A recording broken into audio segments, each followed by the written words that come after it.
Nama saya Firdan Ramadhani, NPM 0208. Nama saya Abdul Rasih dengan NPM 028. Nama saya Sumayrotus Saniyah dengan NPM 0243.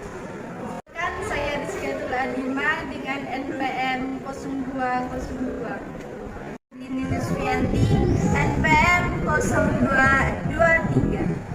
Kali ini kelompok kami akan mempresentasikan mengenai analisis kebijakan dividen dan kebijakan hutang studi kasus pada sektor industri dasar dan kimia di Bursa Efek Indonesia. Sebelumnya perlu kita ketahui bersama terkait kebijakan dividen dan kebijakan hutang. Merupakan suatu kebijakan yang diambil oleh perusahaan yang berkaitan dengan dividen untuk menentukan apakah laba akan dibagi ke pemegang saham atau investor.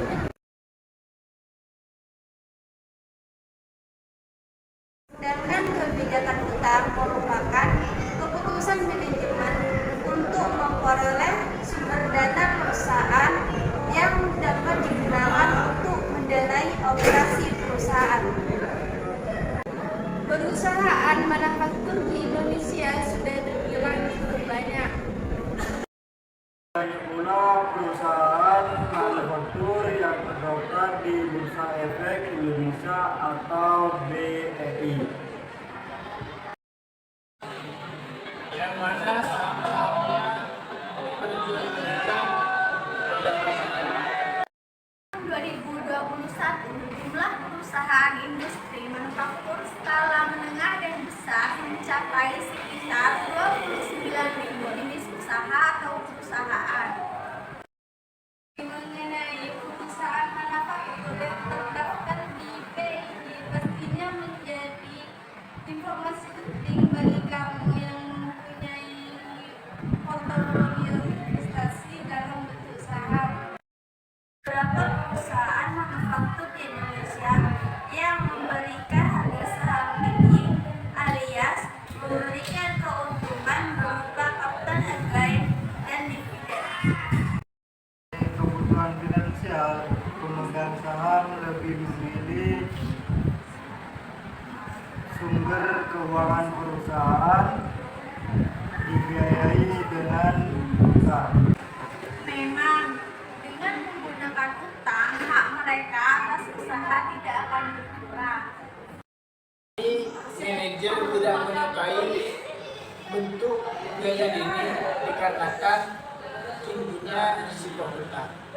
Manajemen perusahaan cenderung mendapatkan keuntungan yang sebesar-besarnya dengan cara mengorbankan pihak lain. Merupakan salah satu keputusan sumber pendanaan eksternal yang dipilih oleh manajer dan dapat digunakan untuk pembiayaan dalam melaksanakan kegiatan operasional perusahaan. Data awal berikut ini disajikan data dividen dan hutang perusahaan sektor industri dasar dan kimia di Bursa Efek Indonesia.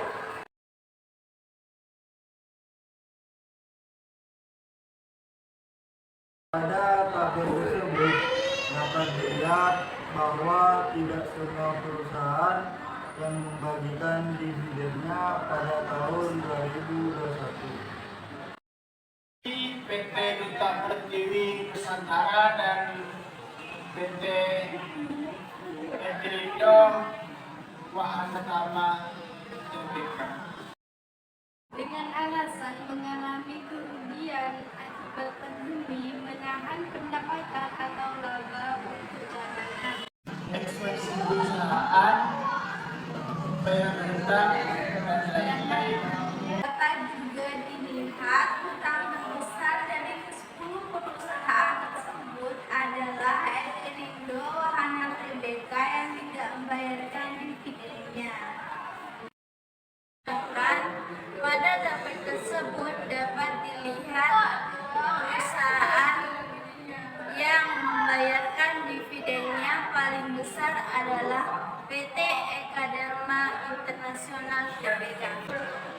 Ketiga Indonesia ada sekitar 130 miliar pada tahun 2021. Melalui hasil analisa dan pembahasan analisis melalui dividen payout rasio DPR. Equity ratio perusahaan manufaktur sektor industri tersebut tinggi. Pertama yaitu kebijakan dividen yang ditinjau dari rasio prospek pasar dan diukur dengan dividen payout ratio atau DPR. Diketahui kemampuan perusahaan dalam membayarkan dividennya. Diberikan laporan keuangan pada perusahaan manufaktur sektor industri. Kimia terbilang laporan keuangannya dan frekuensi rata-rata sebuah perusahaan yang membagikan dividennya selama periode tahun 2020-2021. Dikategorikan kinerja keuangan dalam kondisi yang baik. Dibuktikan bahwa semakin tinggi nilai DPR akan semakin besar porsi pembagian dividen yang akan dibayarkan kepada pemegang saham. Kedua adalah kebijakan hutang perusahaan yang ditinjau dari rasio solvabilitas leverage atau coverage.